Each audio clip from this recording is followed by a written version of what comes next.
Lisa avait passé toute la journée dans la cuisine de leur appartement de Montreuil à mijoter ce bœuf bourguignon que Thomas aimait tant.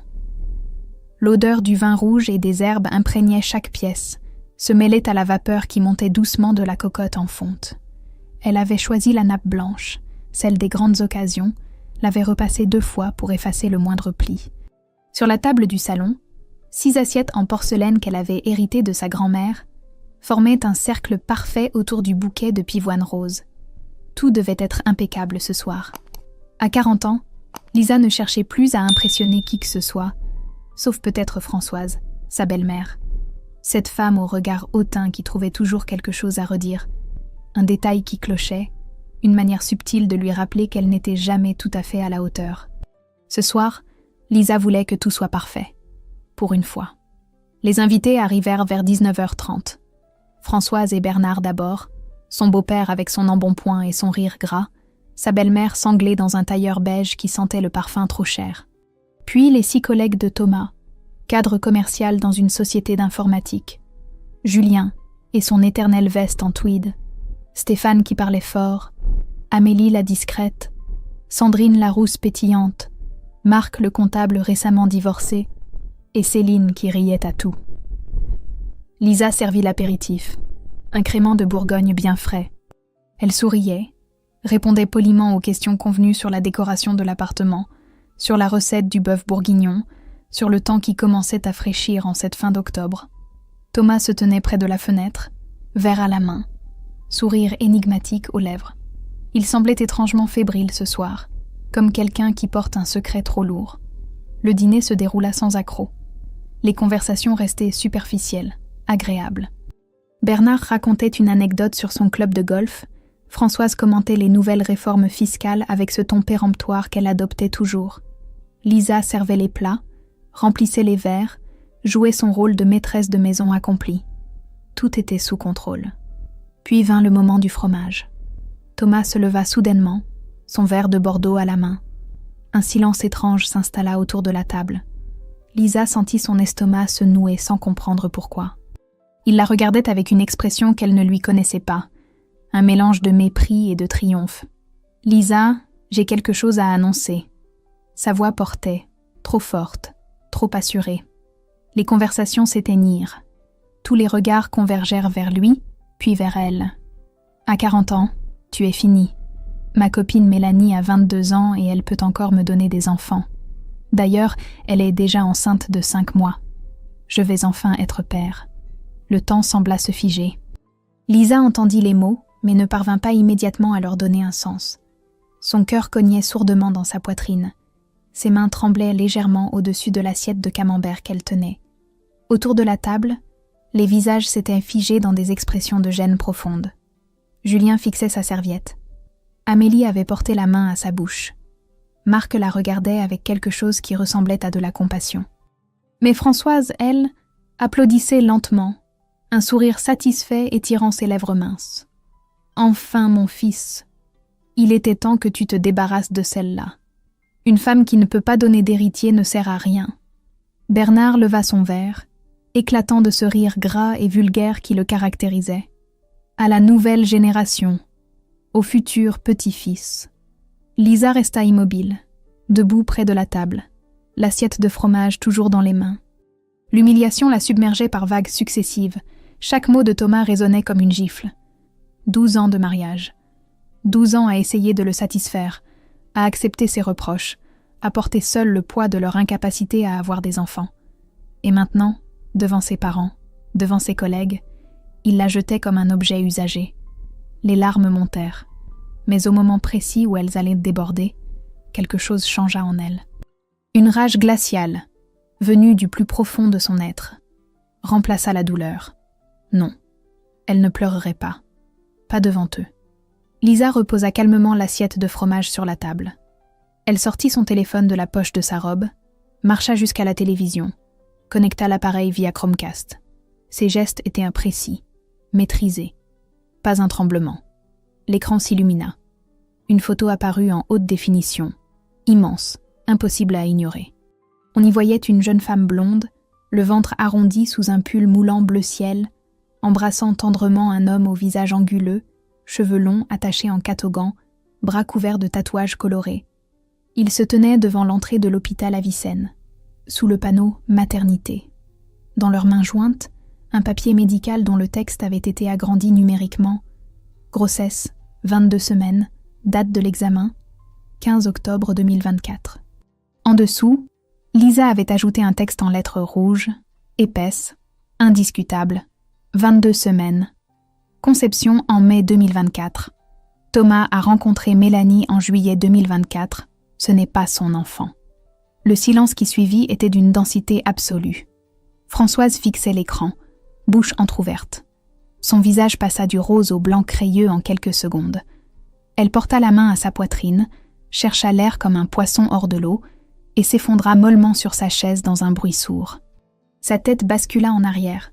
Bernard se précipita vers elle en criant son prénom. Thomas, lui, était devenu écarlate.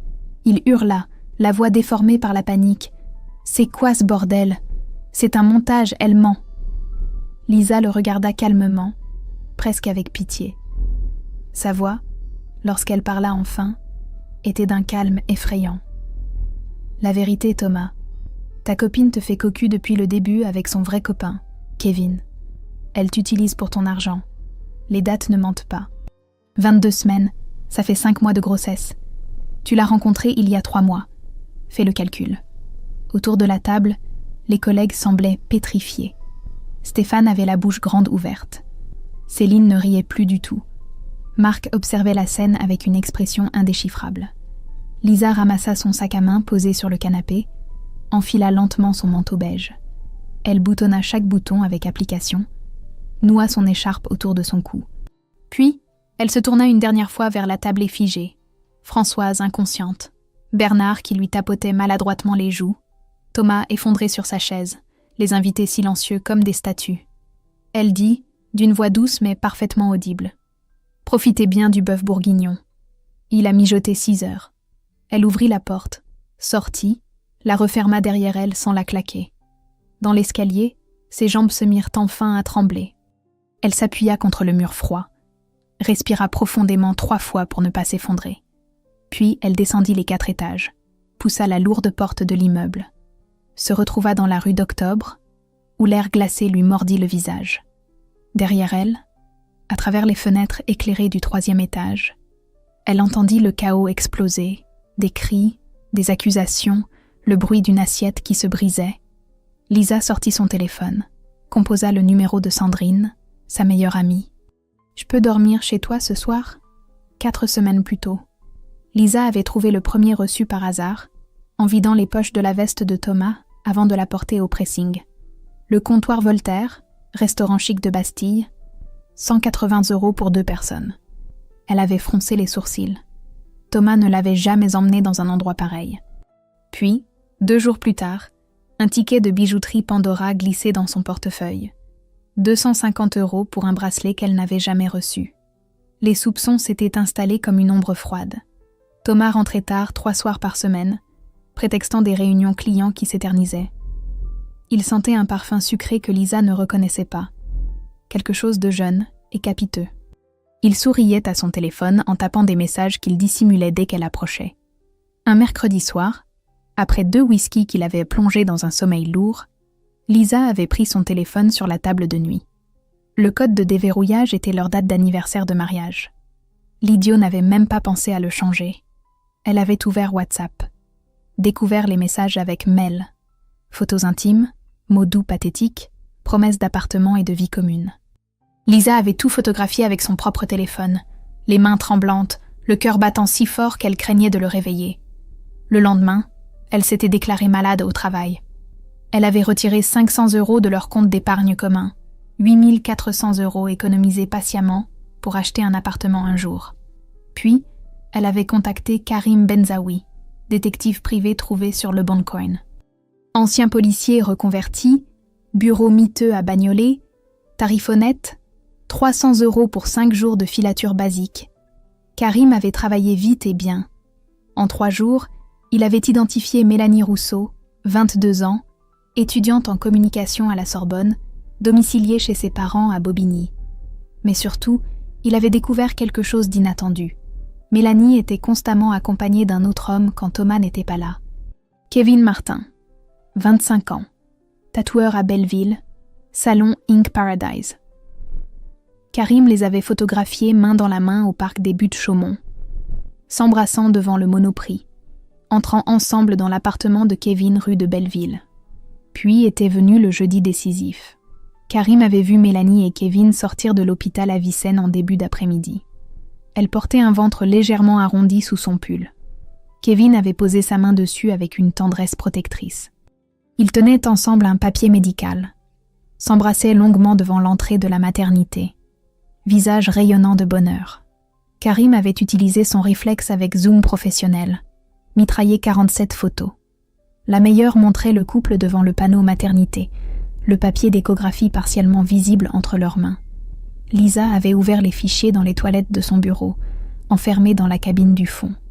Sur la photo agrandie, elle pouvait lire « Grossesse, 22 semaines ».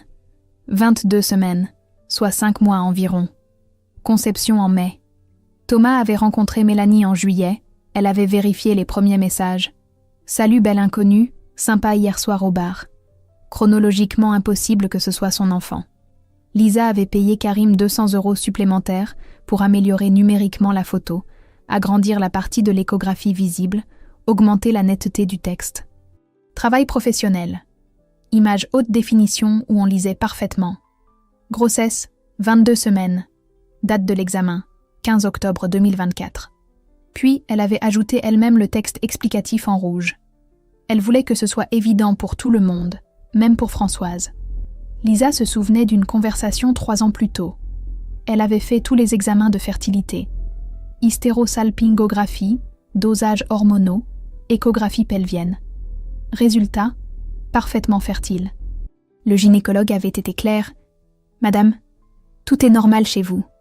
Votre mari devrait faire un spermogramme. » Elle était rentrée avec les résultats, les avait posés devant Thomas. Lui avait demandé doucement de prendre rendez-vous pour ses propres tests. Thomas avait explosé, rouge de colère. « Tu veux me faire passer pour un impuissant ? Le problème c'est toi, t'as 40 ans, c'est normal que ça marche plus. » Lisa avait insisté pendant des semaines. Thomas refusait catégoriquement, son ego masculin ne supportant pas l'idée qu'il puisse être celui qui avait un problème.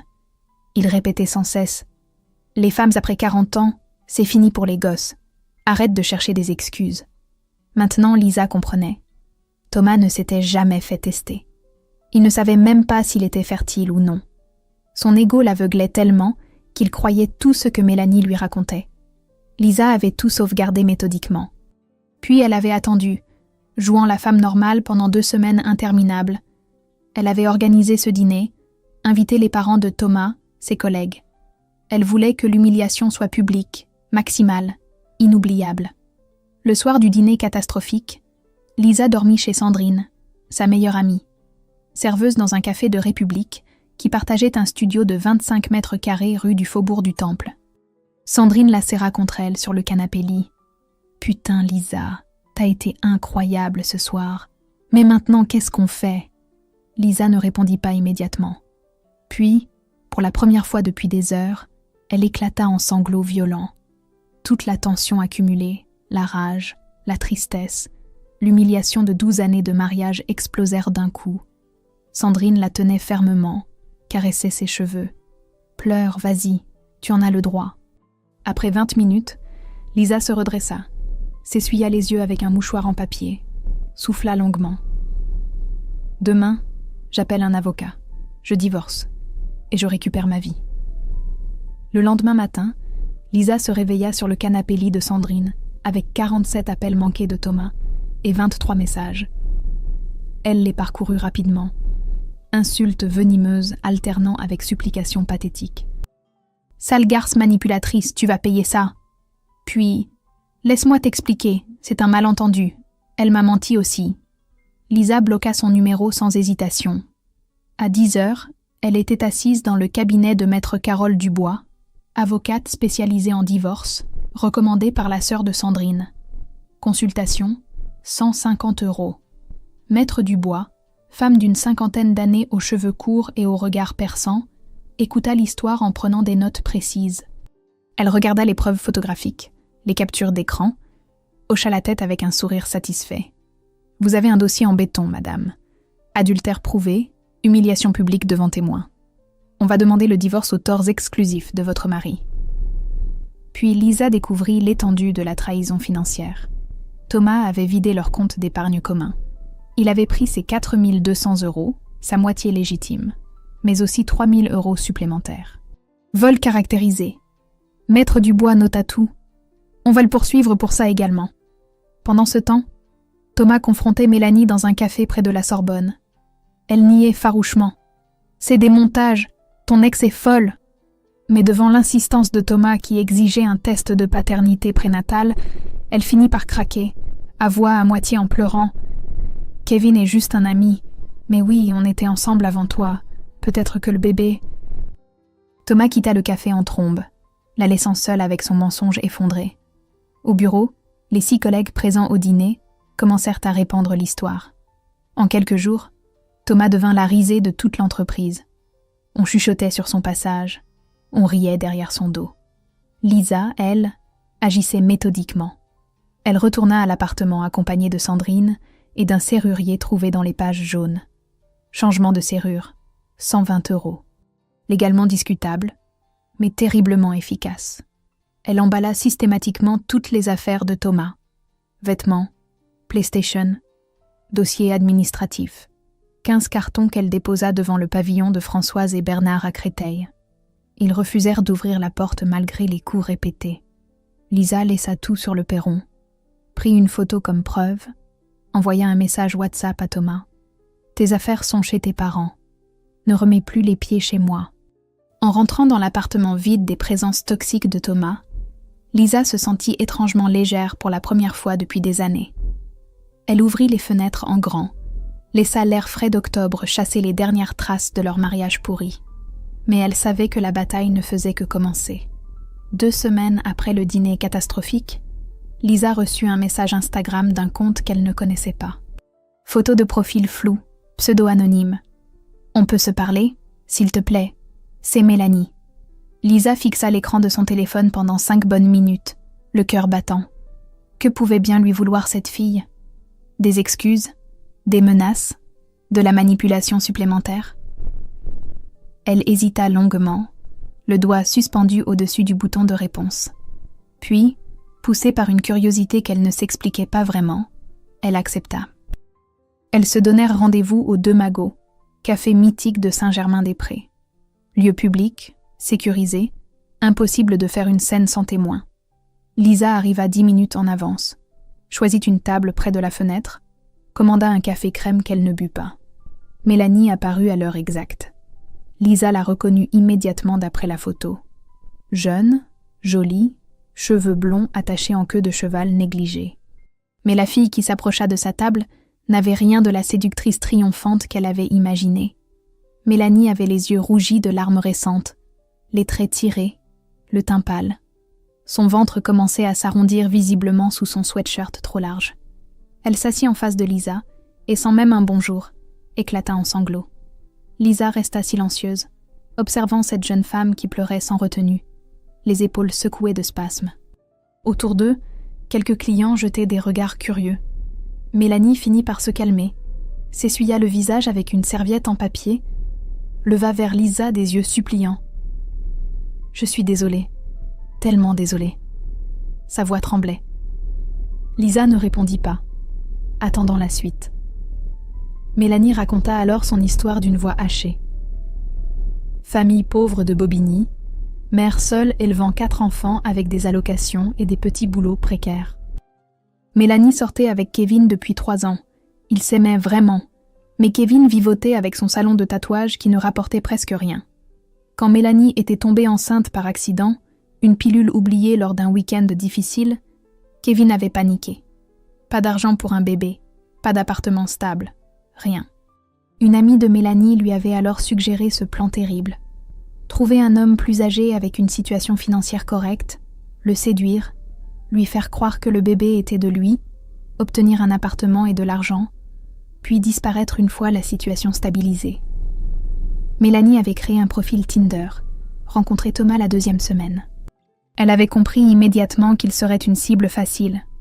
Homme de 42 ans en crise de maturité, flatté qu'une jeune fille de 22 ans s'intéresse à lui, prêt à croire n'importe quoi pour sentir qu'il était encore désirable. C'était tellement simple, pathétique même. Il gobait tout ce que je lui disais. Mais maintenant, tout s'était effondré.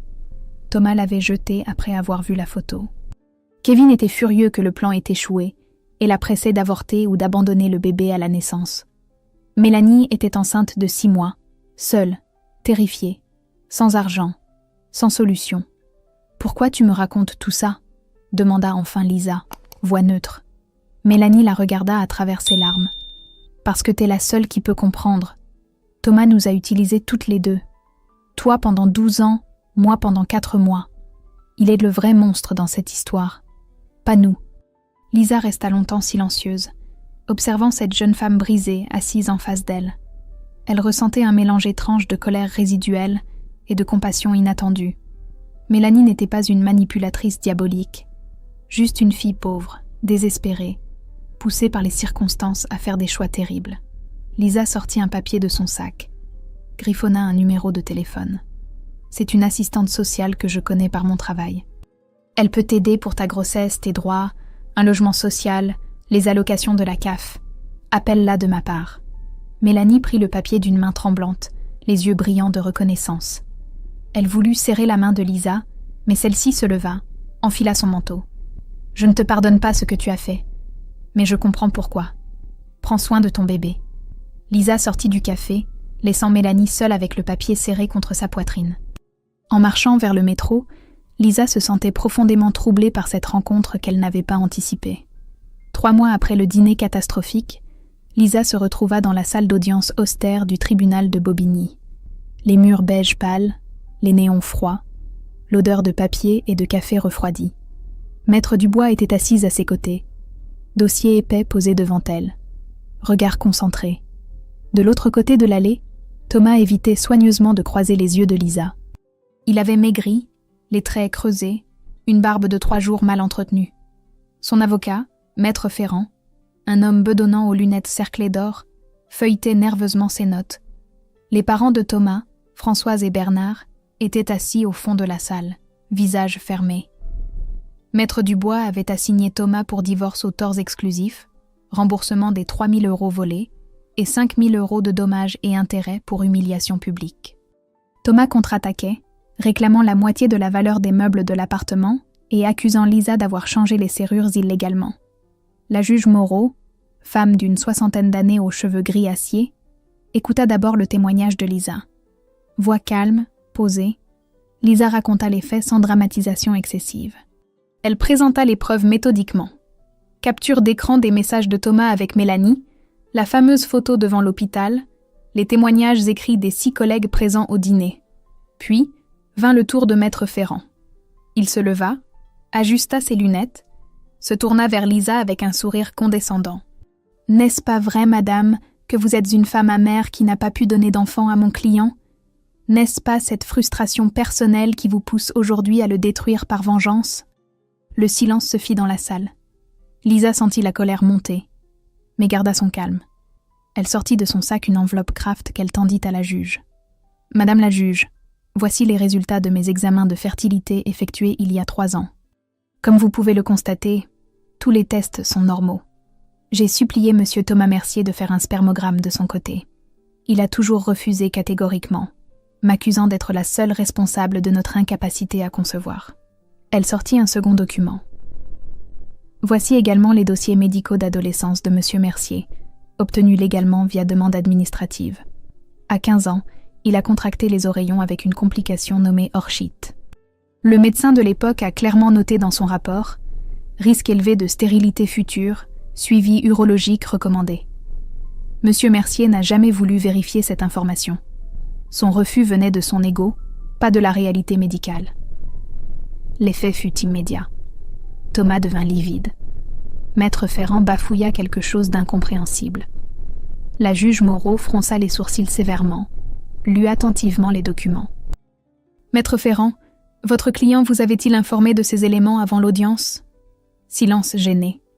L'avocat secoua la tête négativement. La juge rendit son jugement provisoire d'une voix ferme. Thomas devait quitter l'appartement définitivement, rembourser les 3 000 € volés sous 30 jours, et le divorce serait prononcé dans 6 mois. Les dommages et intérêts furent fixés à 2 500 €, légèrement en dessous de la demande initiale. Lisa sortit du tribunal avec Maître Dubois, respirant profondément l'air frais de novembre. Une victoire. Pas totale, mais significative. Sur le parvis, Thomas l'attendait, adossé à un mur. Il sentait l'alcool à 3 mètres.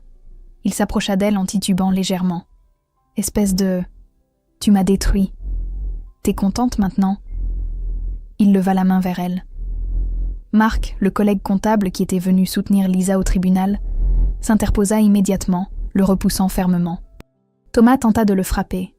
Brève bousculade. Des passants s'arrêtèrent. Quelqu'un appela la police.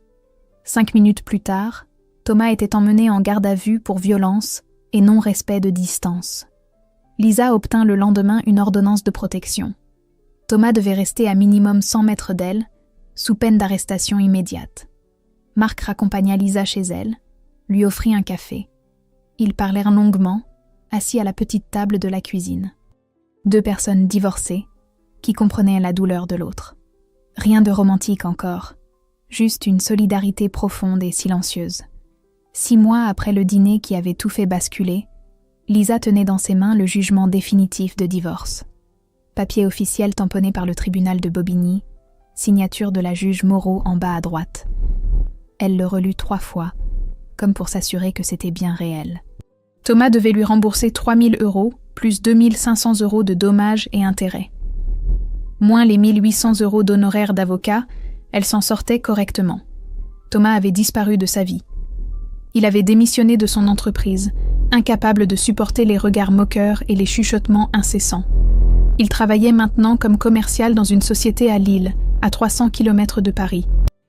Ses parents, Françoise et Bernard, l'avaient semi-renié après le scandale de sa stérilité cachée pendant toutes ces années. Lisa, elle, avançait méthodiquement.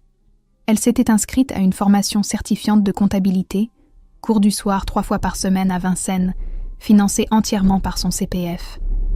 Elle ne voulait plus stagner comme assistante administrative. Elle méritait mieux. Elle le savait désormais. Elle avait emménagé dans un vrai 2 pièces à Montreuil, 50 mètres carrés lumineux avec parquet blond et petite terrasse donnant sur une cour arborée. 750 € par mois, qu'elle pouvait se permettre seule avec son salaire de 1 850 € net. Elle avait repeint les murs en jaune pâle, acheté des plantes vertes qu'elle disposait partout, créé un espace qui lui ressemblait vraiment pour la première fois de sa vie. Elle avait renoué avec d'anciennes amies négligées pendant son mariage.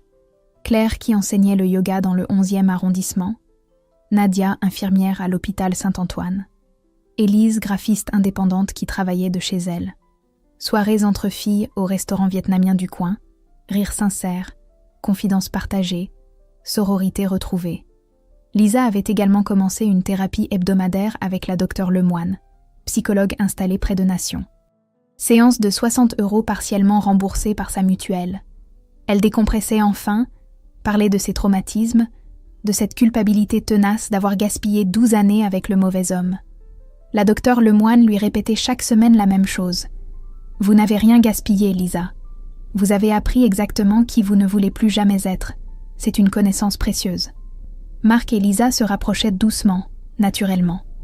Café après le travail au bistrot d'en face, déjeuners au parc de Belleville les samedis ensoleillés, promenades sans but précis dans les rues du 20e arrondissement. Marc avait 2 enfants, Nina 8 ans et Lucas 11 ans, qu'il gardait 1 semaine sur 2. Lisa les rencontra progressivement lors de goûters au square, de sorties au cinéma. Enfants adorables, curieux, spontanés. Elle découvrit avec surprise qu'elle appréciait sincèrement leur compagnie, qu'elle n'avait finalement pas besoin de maternité biologique pour ressentir de l'affection profonde. Marc ne précipitait rien. Un soir d'avril, après un dîner simple chez lui, il embrassa Lisa tendrement sur le pas de la porte. Elle accepta le baiser, le rendit avec une douceur qu'elle ne se connaissait plus. Une relation commença, douce, respectueuse, construite sur l'honnêteté absolue, à 1000 lieues de Thomas. Mélanie, de son côté, avait accouché en janvier d'un petit garçon prénommé Nathan. Elle vivait dans un logement social à Aubervilliers, HLM de 45 mètres carrés financé par la CAF. Elle avait rompu définitivement avec Kevin après qu'il était devenu violent, la poussant contre un mur lors d'une dispute. Elle travaillait maintenant à mi-temps dans une crèche municipale, s'occupait de Nathan le reste du temps. Elle envoyait régulièrement des nouvelles à Lisa par SMS. Lisa répondait poliment, gardant une distance bienveillante mais protectrice. Amitié improbable entre deux femmes blessées par le même homme toxique. Un soir de mai, Lisa écrivit dans son journal intime qu'elle avait commencé en thérapie. « Je ne suis plus une victime.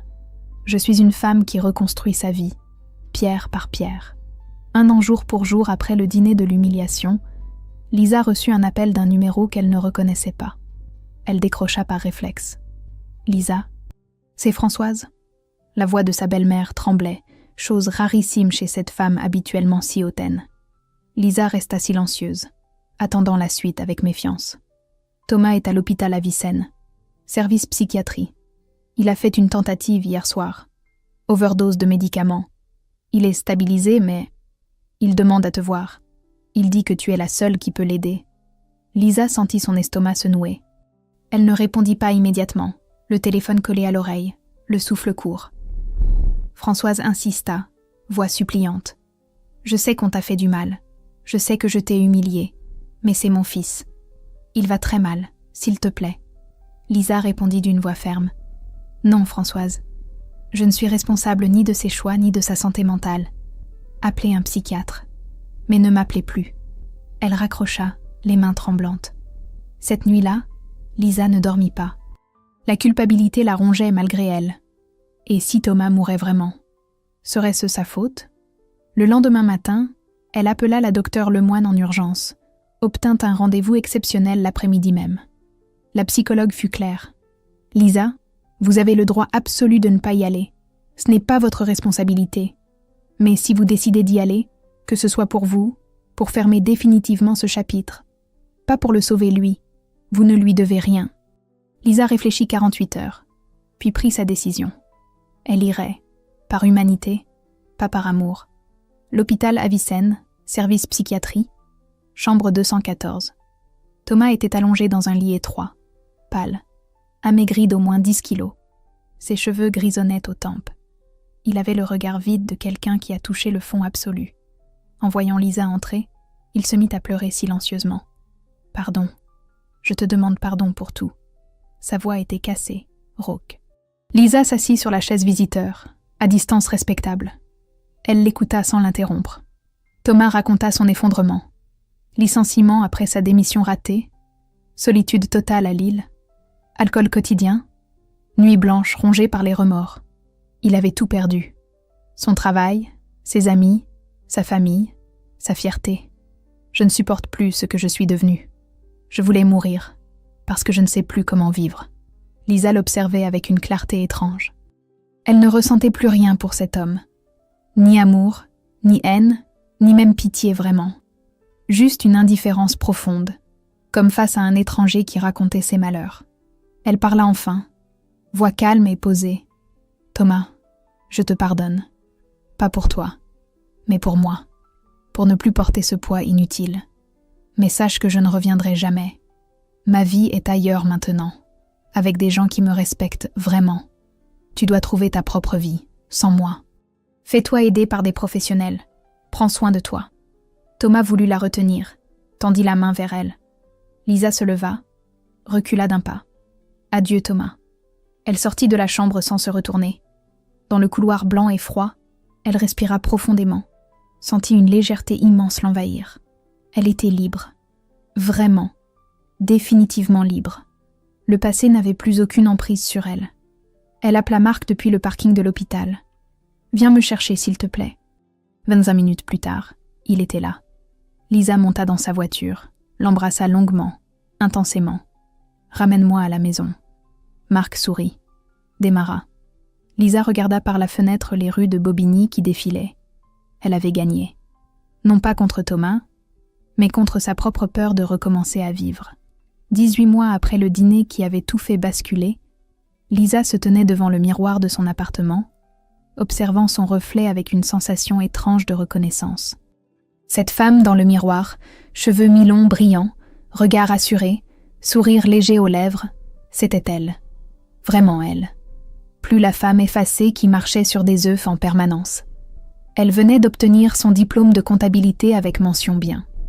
Sa patronne, impressionnée par son travail acharné et sa rigueur, l'avait promue chef comptable dans la PME de logistique. Salaire, 2 300 € net par mois, 450 € d'augmentation. Victoire modeste aux yeux de certains, mais immense pour Lisa, qui l'avait gagnée uniquement par son mérite, sans aide extérieure, sans miracle, juste du travail et de la persévérance. Elle vivait maintenant avec Marc, dans un 3 pièces lumineux à Bagnolet, qu'ils louaient ensemble pour 900 € par mois, partagés équitablement. L'appartement avait de hauts plafonds, de grandes fenêtres qui laissaient entrer le soleil toute la journée. Une cuisine assez spacieuse pour cuisiner à deux. Relation stable, saine, équilibrée. Marc cuisinait le soir en rentrant du travail. Il adorait ça. Lisa s'occupait de l'administratif du foyer, des papiers, des déclarations. Ils partageaient absolument tout moitié-moitié, sans jamais de reproches, sans déséquilibre toxique. Les enfants de Marc, Nina maintenant 10 ans et Lucas 13 ans, venaient un week-end sur 2 et la moitié des vacances scolaires. Lisa participait naturellement aux devoirs de mathématiques de Nina, aux révisions d'histoire de Lucas. Elle assistait au match de football du garçon le samedi matin, au spectacle de danse de la fillette. Elle découvrait une forme de maternité choisie, construite jour après jour, différente de la biologie mais tout aussi profonde et satisfaisante. Un samedi matin de printemps, Marc surprit Lisa avec un cadeau inattendu. Il l'emmena en voiture jusqu'à Montreuil, s'arrêta devant un petit local commercial de 15 mètres carrés avec une vitrine poussiéreuse.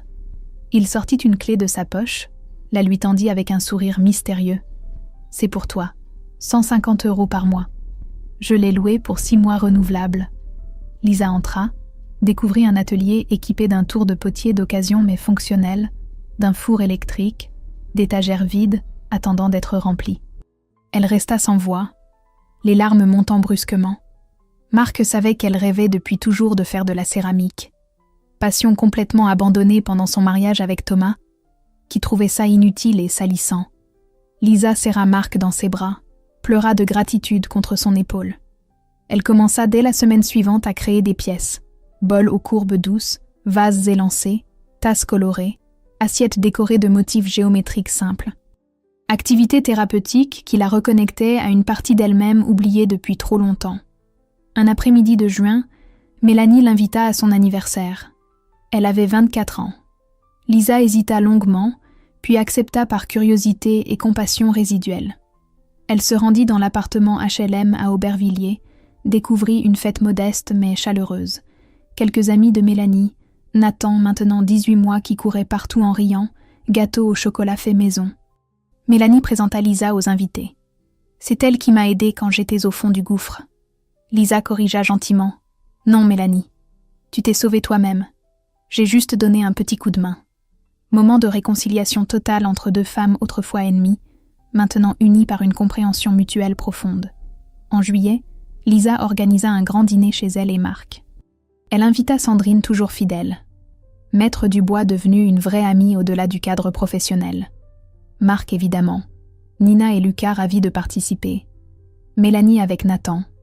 Claire. Nadia et Élise. Table joyeuse. Conversations qui se croisèrent dans le rire. Anecdotes partagées. Complicité évidente.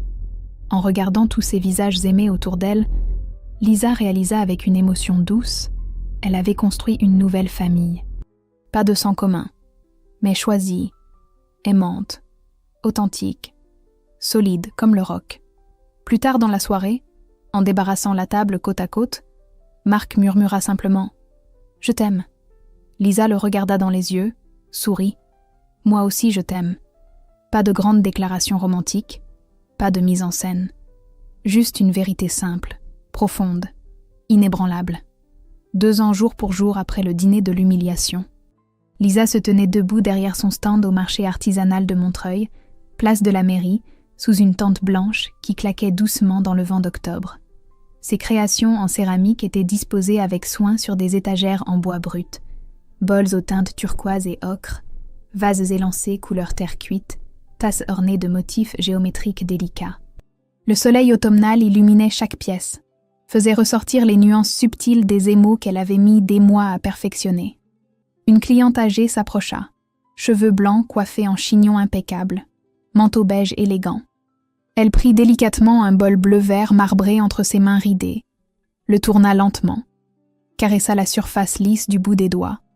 « Vos mains racontent une histoire, mademoiselle. Une histoire de reconstruction. » Lisa sourit, émue par cette observation si juste venant d'une inconnue. « C'est exactement ça, madame. Exactement ça. » La femme acheta le bol pour 30 €, le glissa précieusement dans son sac en tissu. Lisa la regarda s'éloigner, sentit une satisfaction profonde l'envahir. Chaque pièce vendue était une victoire silencieuse. Marc arriva peu après, portant 2 cafés fumants achetés au bistrot d'en face. Il l'embrassa tendrement sur la tempe, déposa les gobelets sur le coin du stand. Quelques minutes plus tard, Nina et Lucas débarquèrent en courant, excités, racontant qu'ils avaient convaincu leur mère de les laisser venir soutenir Lisa, la potière, pour l'après-midi entier. Moment de famille recomposée, harmonieuse, naturelle, joyeuse, sans aucune tension. Le téléphone de Lisa vibra. Message de Mélanie accompagné d'une photo. Nathan, maintenant 2 ans et demi, sourire éclatant, tenant fièrement une petite tasse décorée de lapin bleu que Lisa lui avait offerte pour son anniversaire. Légende. Il refuse de boire son lait dans autre chose. Merci pour tout, Lisa. Tu as changé ma vie. Lisa répondit rapidement. C'est toi qui as changé ta vie. Je suis fière de toi. En fin d'après-midi, alors que le marché se vidait progressivement, Lisa croisa Thomas par pur hasard dans le métro. Ligne 9, station Nation. Il montait alors qu'elle descendait. Leurs regards se croisèrent pendant 2 secondes à peine. Thomas avait vieilli considérablement. Cheveux grisonnants clairsemés, traits creusés, posture voûtée. Il portait un uniforme rouge et noir, Uber Eats, sac de livraison sur le dos, téléphone à la main affichant une adresse de livraison. Il la reconnut, hésita visiblement, puis la salua d'un petit hochement de tête timide, presque respectueux.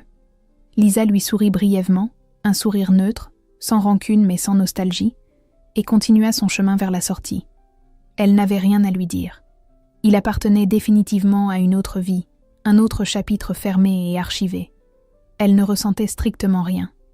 Juste une indifférence paisible, signe ultime de sa guérison totale.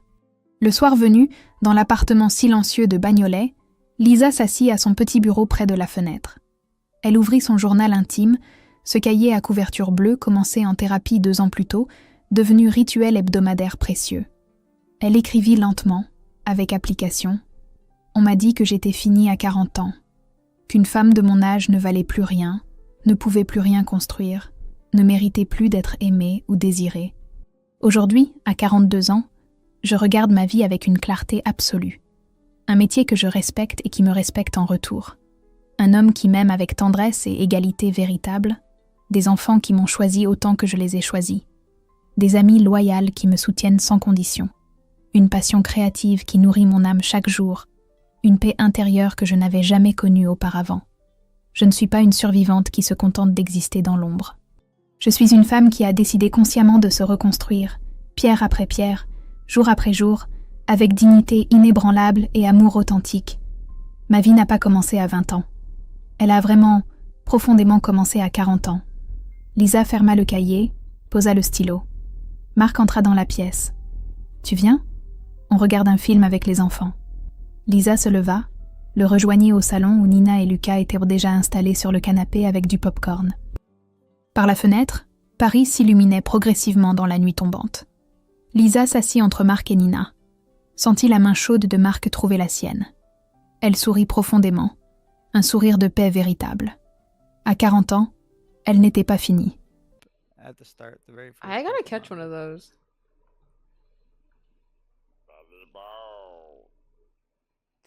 Oh my god, I'm not winning. Oh no, he just one-shotted my. It's great. I'd like to take you to it I only have a this Pikachu summer? left. to the movie. Oh my god, I won. You won? W's in the chat. W's in the chat. W's in the chat. Oh, that didn't work. None of my Pokemon are gonna get freaking XP though. They all died except for Ooh, yeah, Pikachu. same. So did mine. But that's okay. Yeah, I think my hunter was the only one alive. I got XP off like killing some of the other ones before all my Pokemon died, but like a lot of them got one shot. Like I think 2 or 3 of them got one shot. Wait, you won? Why am I still spectating then? How the hell am I still spectating? Why is it it's frozen for me? I'm like it's still like you're still fucking fighting with your Frogadier. What the hell? Okay, there we go. Yeah, I was gonna say you were calling out my Scyther, but my Scyther died like 10 minutes ago. It's slow, you know it's slow when you don't click through it. Wanna go get more Pokemon? Oh yeah. I honestly want to level up a new Magikarp so I can get a better Gyarados with better stats. Because my Gyarados got one shot and I don't care. Actually, you know what? It was by electric type, so then because I thought Bellibolt was water type, so I pulled out my Gyarados and then he got shit on with one shot.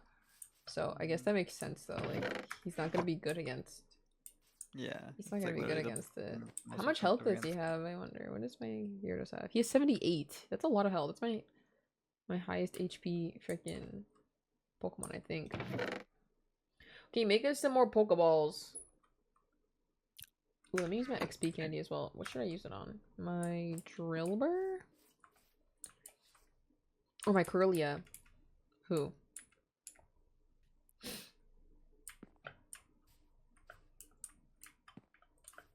Your Drillburs? Is that the ground type Pokemon? Yeah, that's the ground type one. Oh, nice stairs you added. Yeah, thank you. I I kind of gave up a little bit near the end. Ooh, a Drifloon. Wait, I kind of want that. No, do I need that? Okay, I want it. Wait. Okay, so I have a genius idea. You know how we couldn't like Get it, Eevee. remake? What? No, how we couldn't What? make the apricorn plants? I got some shears. Yeah. And I got the leaves from them, and I'm gonna make my own. And hopefully it works. You actually think it's gonna work? No. Right. Probably not, but I can try.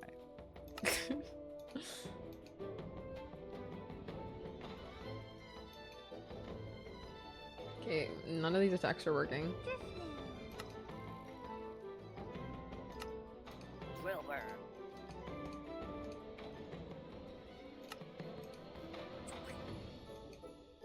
Okay, none of my attacks are working on this guy. I think it's a dark type. Drifloon's dark type. Yeah, I think so.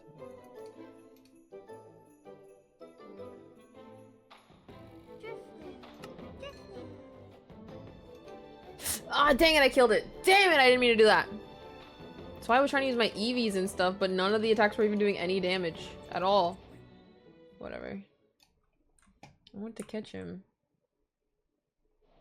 Man. What the heck, man?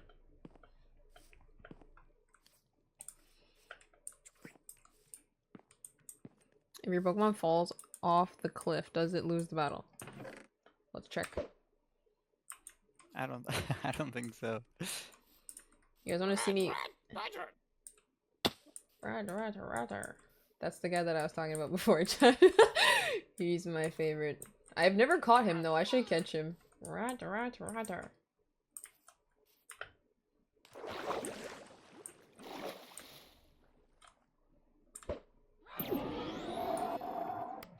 Oh, I didn't mean to fight him. Who the hell is this? No. Look at me, chat. I am one with Gyarados. I don't know how to, I can hardly really see when I ride him though. I don't know if I really like riding him that much. He's pretty legit though, ain't he? He's so cute. Well, guess I'm right on his forehead. Oh, I also have hacks too. Look at my, I'm trying to flex